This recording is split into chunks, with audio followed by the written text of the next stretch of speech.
We need to ask first why civilization will fall. We do this so we can expose the structural flaw that is eroding it.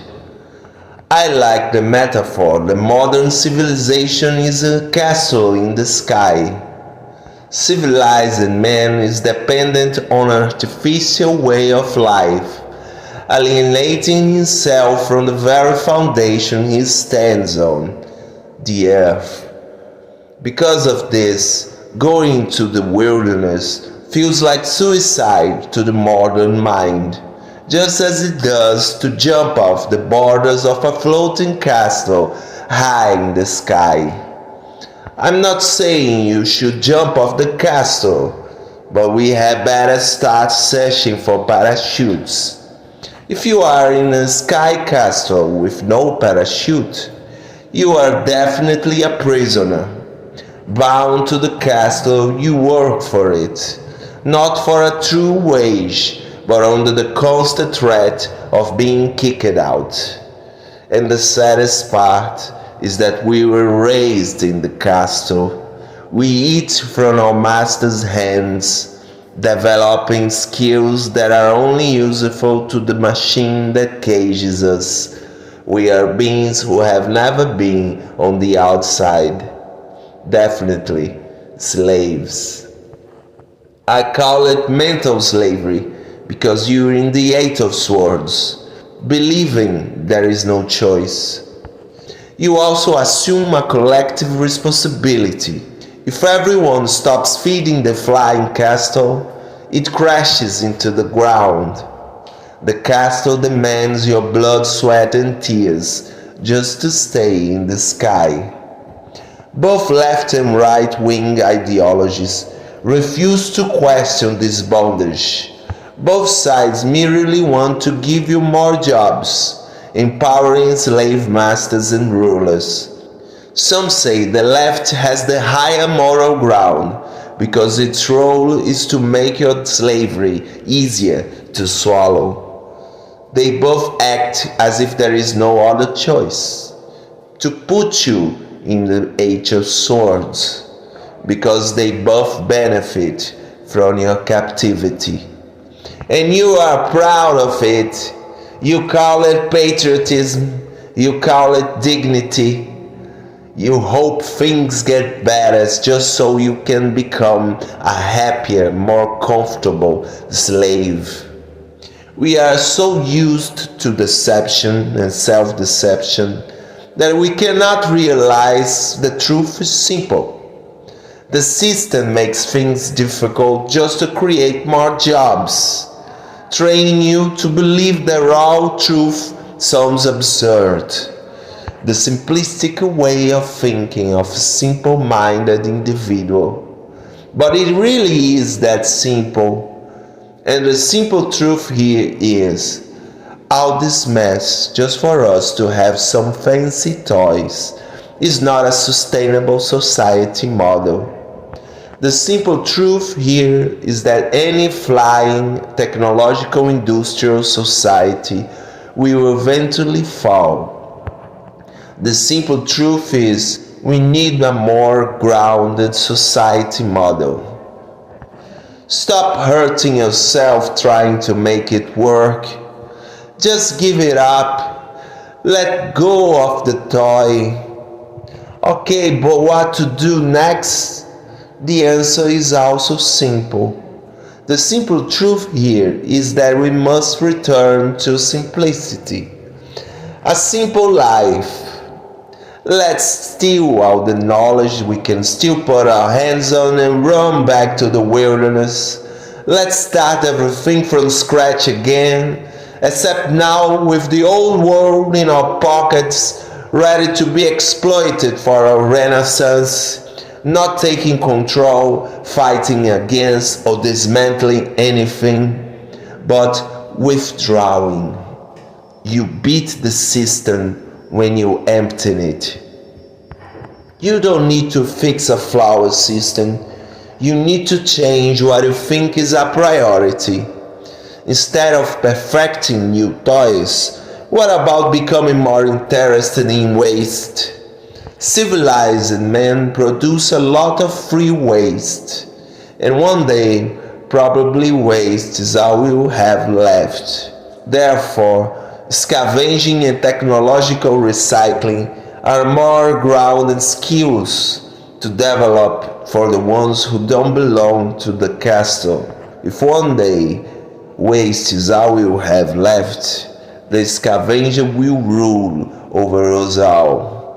While the civilized man panics as his sky castle cracks, the grounded man is already in the valleys, turning the debris of the old world into the foundation of a new one.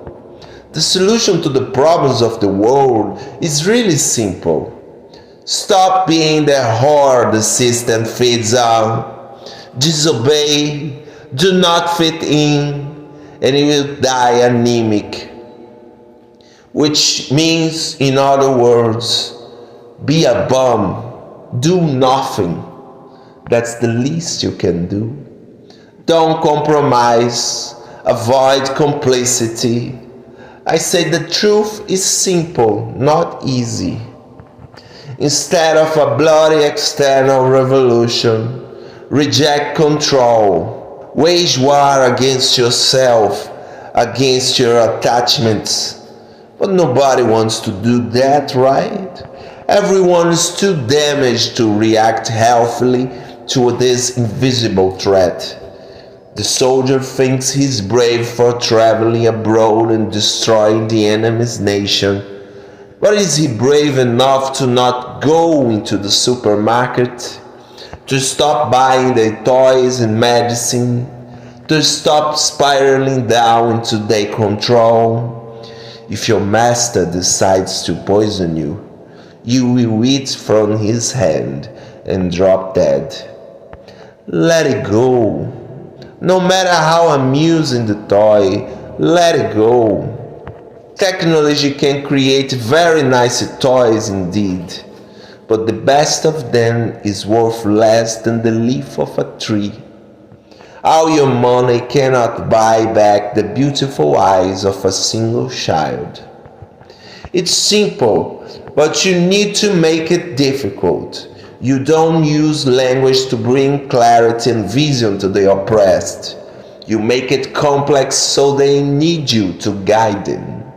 You want to say the answer is difficult, so they think you free them, just so you can build your own churches, your own empires, and your own gods.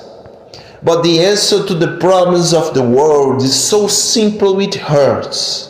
Stop breaking things you do not know how to fix. If a man truly lived by that law, he would think twice before he ever cut down a single tree. It's very easy to crush a cockroach, yet no one has ever created one from scratch. They are high-tech bioengineered entities, and it's very hard to uncrush them too. Never seen anyone doing that. It's easy to fall from a cliff, but it's very hard to climb it. A person chooses destruction only when they feel the most important and defeated, when the only power remaining is in the teeth. But the answer to the problems of the world is simple. Our ideologies would be less dangerous if they had fewer followers and fanatics. It's so simple that it can be solved by asking a simple question.